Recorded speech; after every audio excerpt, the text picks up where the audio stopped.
O Prêmio Nobel da Paz deste ano foi para Dmitry Muratov, da Rússia, e Maria Ressa, das Filipinas. Ele e ela são jornalistas com uma longa jornada em defesa da liberdade de expressão e da democracia. A decisão da academia reforça a importância da informação com qualidade e que retrate a verdade dos fatos.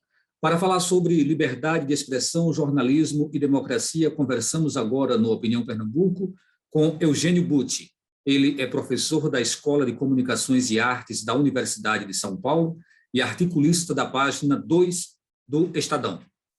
Lembramos que o programa Opinião Pernambuco também é exibido nas rádios Universitária FM 99.9 MHz e na Rádio Universitária AM Paulo Freire 820 kHz. Bem, professor, seja bem-vindo ao nosso programa, né, e vamos começar falando sobre o simbolismo desse prêmio para um jornalista e uma jornalista. Qual a dimensão dessa conquista, professor? É um prazer falar com vocês e agradeço muito o convite. Eu começo destacando que há, sim, um simbolismo nesse Nobel da Paz para os jornalistas, começando exatamente por isso. O Nobel da Paz para o Dmitry Muratov, da Rússia, e para Maria Ressa, das Filipinas, significa o reconhecimento de que a atividade jornalística é um fator de construção da paz. Nós normalmente pensamos no jornalismo como um combate, e a gente imagina que os jornalistas e os órgãos de imprensa muitas vezes estão no limite de uma trincheira, às vezes porque recebem ataques do poder, outras vezes porque são alvos de atentados promovidos por grupos paramilitares. E, de fato, existe muito de combate na atividade jornalística, mas, fundamentalmente, nos nossos dias, o jornalismo é um fator de construção da paz, porque a informação e o diálogo constroem a paz. Nesse sentido, o simbolismo desse prêmio Nobel para Dmitry Muratov e para Maria Ressa é um prêmio de uma fortíssima carga simbólica. A construção da paz ela é um fator coletivo, mesmo a gente entendendo que cada indivíduo deve assumir, ao seu modo, o seu papel, a sua bandeira. Então, ainda falando sobre os dois premiados, né, o Dmitry Muratov e a Maria Ressa, qual a trajetória desses personagens que fez com que eles fossem contemplados com essa premiação, professor? Bom, essas informações correram o mundo nesses dias, mas, fundamentalmente, o Dmitry Muratov cria um veículo na Rússia, em 1995, chamado Novaya Gazeta, e inicia um trabalho jornalístico a partir daí. No entanto, a Rússia de Vladimir Putin é um ambiente hostil para a prática de um jornalismo independente. E também foi muito veiculada a informação de que nada menos do que 6 dos colegas de redação de Dmitry Muratov foram assassinados. Logo, essa premiação vem também reafirmar o direito à vida dos jornalistas, e ela aparece, em grande medida, como um alerta, uma garantia de vida para essa categoria, para o próprio Dmitry Muratov e para os seus colegas. Agora, a Maria Ressa criou nas Filipinas, mais recentemente, já neste século, um jornal que, entre outras coisas, é um sucesso empresarial. Eu não digo que seja um êxito financeiro propriamente, mas é um empreendimento de sucesso. E alguns colegas meus que já tiveram oportunidade de ver aulas ou ter conversas com a Maria Ressa, eu nunca tive, contam que ela sempre enfatiza que o êxito como empreendimento é importante para os projetos jornalísticos. E a Maria Ressa, por estar na Filipinas, do Duterte, tem também um histórico de pressões muito pronunciado. Ela é uma pessoa que, inclusive, já esteve presa e injustamente, que também tem sido vítima de prepotência e de perseguição. Os dois, tanto o Muratov quanto a Maria Ressa, têm esse histórico e precisam de solidariedade internacional para continuar o trabalho de grande importância que eles realizam. Então, nós temos, nesses dois casos, tanto do Dmitry Muratov quanto da Maria Ressa, a figura de jornalistas que criam veículos, que têm projetos, que viabilizam projetos e que exercem um jornalismo com método de fiscalizar o poder, de observar atentamente os excessos ou os abusos desse poder e de respeitar o direito à informação daqueles que são os seus públicos. Esse tipo de atuação é indispensável para a democracia e, como o Prêmio Nobel agora realça, é indispensável para a construção da paz. Professor, ainda seguindo nesse raciocínio aí, né, dessa relação que o senhor traz entre paz e liberdade, o senhor fez uma declaração no Estadão, onde o senhor disse que só existe paz de verdade quando homens e mulheres têm liberdade para se informar, para se expressar e para buscar sem medo a informação verídica de que precisam e a que têm direito.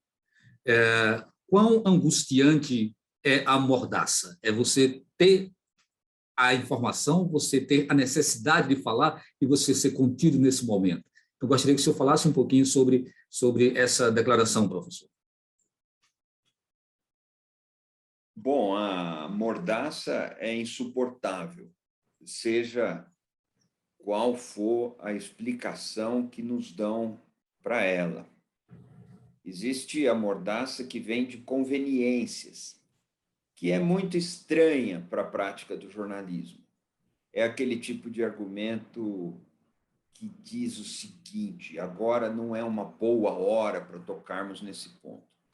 E quando a gente dá trela para pessoas que gostam desse tipo de abordagem, elas vão sempre aparecer com muita assiduidade, de segunda a segunda, sem interrupção, e essas pessoas sempre vão dizer que há alguma coisa que não é bom ser noticiada, que não é bom ser investigada, que deve ser deixada para depois, porque aquilo sempre não é conveniente.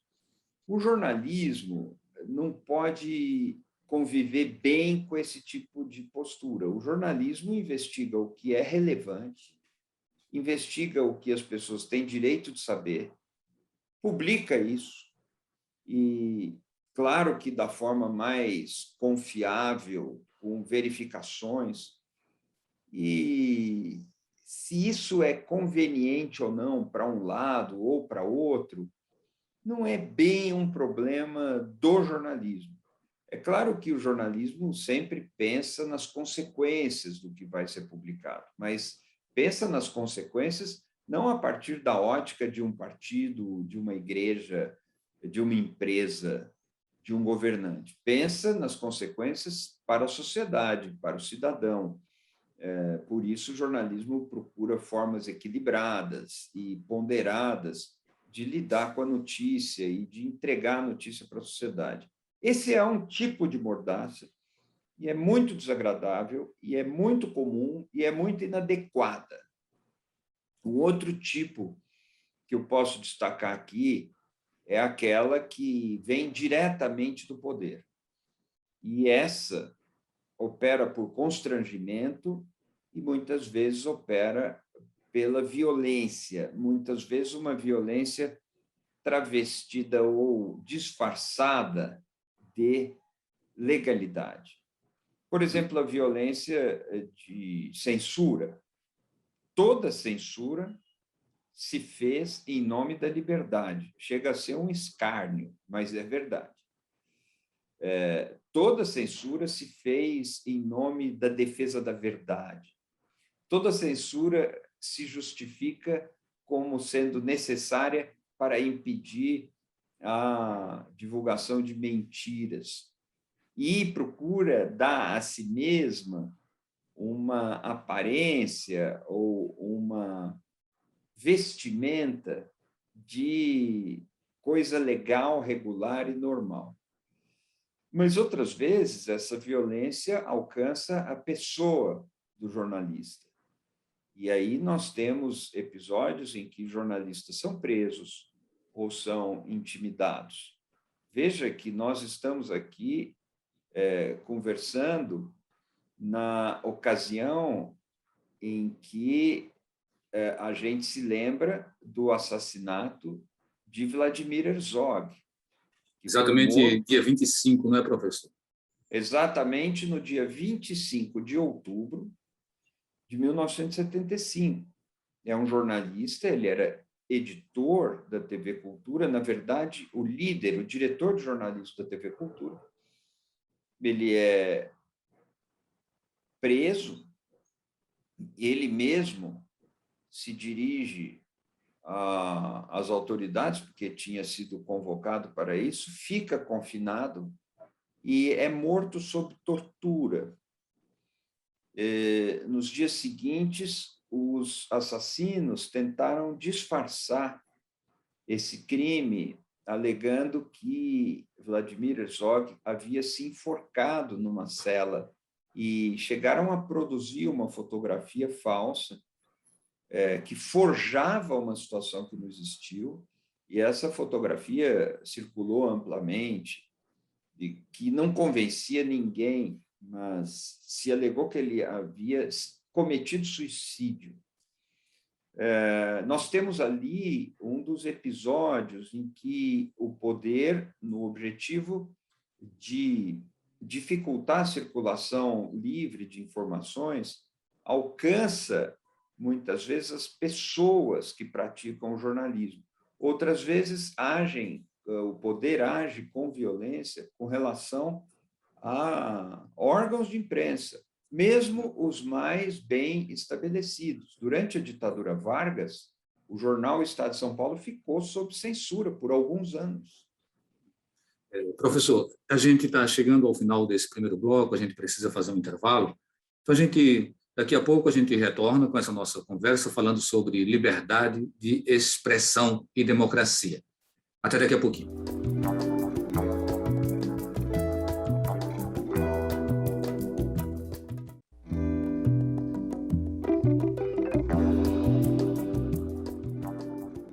Estamos de volta com o programa Opinião Pernambuco, falando sobre jornalismo e democracia.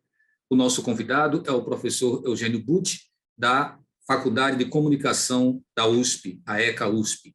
Professor, nos regimes totalitários, e aí a gente tem vários exemplos, o senhor citou o mesmo caso aí dos jornalistas premiados, né? A gente já viveu várias situações em que os regimes autoritários, totalitários, eles, de certa forma, impõem regras na forma como a imprensa deva se comportar. No entanto, aqui no Brasil, a gente está vivenciando momentos em que, em que alguns jornalistas eles estão realmente questionando até que ponto nós estamos tendo a liberdade de colocar toda a verdade dos fatos sem sermos abordados de uma forma bastante exigente e desnecessária por parte das instâncias de poder. Até que ponto, né, nós podemos evoluir, o Brasil pode evoluir, e qual a sua visão sobre esse momento pelo qual nós estamos passando? Nós estamos realmente pisando em ovos? Nós estamos podendo avançar sem correr risco de sofrer ameaças mais severas? Não, nós estamos sofrendo ameaças, algumas inaceitáveis, praticamente todas as semanas. O presidente da República já se prestou a vociferar contra jornalistas, especialmente contra jornalistas mulheres, em termos ofensivos, ultrajantes. Esse é um tipo de ameaça que, no nosso país, infelizmente, se tornou rotina. Aquela ameaça, aquele tipo de intimidação que vem diretamente das falas de altas autoridades da República. Isso é um ponto que caracteriza no Brasil um ambiente pouco propício ao exercício da liberdade de imprensa. Apenas esses desaforos, essas agressões desclassificadas, não retiram da vida institucional a liberdade de imprensa. Sozinhas, elas apenas transmitem medo ou levam uma preocupação àqueles que praticam essa profissão de que não contam com muita segurança. Mas somente isso não retira de cena a liberdade de imprensa. A liberdade de imprensa continua, mesmo quando a gente tem um presidente da República que se dedica a ofender jornalistas, especialmente jornalistas mulheres. Mas, junto com isso, nós temos uma série de outras posturas que são encorajadas por essa atitude do presidente da República. Eu quero dar exemplos. Nós temos visto o termo lixo sendo usado para qualificar ou desqualificar empresas jornalísticas. Não uma só, várias empresas jornalísticas têm sido chamadas de lixo, seja nas redes sociais, seja em manifestações. Além disso, numa atitude que também é encorajada por essa postura do presidente da República, alguns casos têm sido abordados pelo Ministério da Justiça com a tentativa de enquadramento na Lei de Segurança Nacional. De sorte que existe hoje jornalistas e chargistas, cartunistas, sendo perseguidos com base na Lei de Segurança Nacional. Existem tentativas de processos movidos por autoridade do sistema de justiça no Brasil contra professores universitários. E isso não está bem posto, porque muitas vezes, aliás, essas tentativas de processo, elas são rejeitadas pelo próprio juiz de primeira instância. Daí a evidência de que elas não são pertinentes, não são ações procedentes, justificáveis. Mas não é só. Recentemente, uma revista semanal, a revista Isto É, teve a sua sede pichada com mensagens ameaçadoras, porque apoiadores do presidente da República acharam que a revista foi inadequada no tom com que falou do próprio presidente da República. Mas, quando a resposta vem na forma de pichação, e pichação ameaçadora, isso também não contribui para o ambiente de liberdade de imprensa. Os casos são muitos, infelizmente. Professor, E nós temos até mesmo uso de força física para intimidar ou agredir jornalistas em manifestações de apoiadores do presidente da República. É verdade que situações limítrofes na violência sempre acontecem em diversos países, em diversos momentos históricos.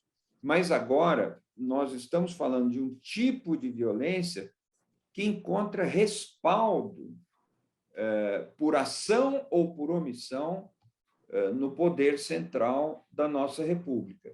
E isso é muito preocupante, porque no Brasil a democracia está sob ameaça e a atividade dos jornalistas também está sob ameaça. Existe liberdade de imprensa, mas a barra está pesando a cada dia mais. com essa configuração, né, com esse retrato do que está acontecendo hoje no Brasil, como nós figuramos no cenário internacional em termos de violência contra jornalistas, em termos de tentativa, né, de conter a verdade, de controlar a verdade, de fazer esse papel do gatekeeper, né? A gente tem o próprio Estado querendo fazer o filtro das informações. Então, assim, como que a gente hoje aparece nesse cenário mundial? Meu caro Valdir, sabe que eu mesmo já escrevi mais de umas 3 ou 5 vezes a esse respeito e acompanho esses levantamentos, como o do Repórteres Sem Fronteiras, Freedom House e outras instituições. Há pelo menos 5 que a gente deve seguir normalmente. O Brasil tem figurado num lado muito ruim em todos esses levantamentos, sejam os que medem diretamente o exercício do jornalismo ou a liberdade de imprensa, sejam aqueles que medem a qualidade da democracia. Não há uma única instituição dedicada a apresentar rankings ou indicadores da qualidade da democracia e da liberdade de imprensa que mostre uma reversão numa tendência muito preocupante, que é o agravamento das ameaças contra a liberdade de expressão e contra a informação, contra a democracia do Brasil. Nisso, eu citei aqui 2 instituições, como Freedom House e o Repórteres Sem Fronteiras, mas há outras. Nisso, a situação brasileira se deteriora aceleradamente. Professor, a gente tem acompanhado muitos movimentos, muitas tentativas, inclusive, de se desqualificar as notícias no meio que numa contra-informação. Se a gente for observar a fake news, né, a notícia falsa, ela é uma tentativa de você anular a verdade dos fatos.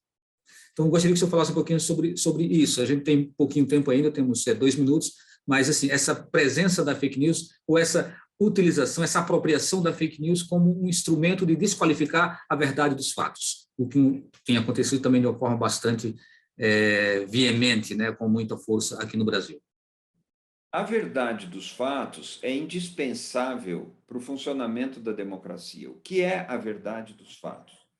É uma coisa acessível, de fácil compreensão. Quando nós falamos de verdade dos fatos ou de verdade factual, nós não estamos falando de verdades metafísicas ou da discussão sobre a verdade na filosofia ou de verdade transcendente, religiosa ou mística, mas falando dos fatos apenas. Existe uma pandemia no Brasil.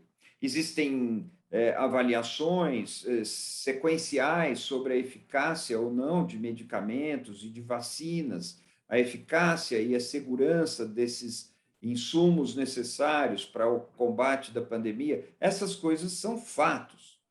Recentemente, nesta semana mesmo em que conversamos, o presidente da República foi ao ar em redes sociais para dizer que a vacina contra a Covid pode deflagrar o aparecimento da AIDS nas pessoas. E imediatamente foi desmentido. Muita gente ficou chocada. Como é que o presidente pode falar isso, que é uma mentira? E até o próprio Facebook tirou do ar essa declaração no Facebook e no Instagram, porque é incompatível com os protocolos que essa empresa vem adotando. Chega a ser inacreditável.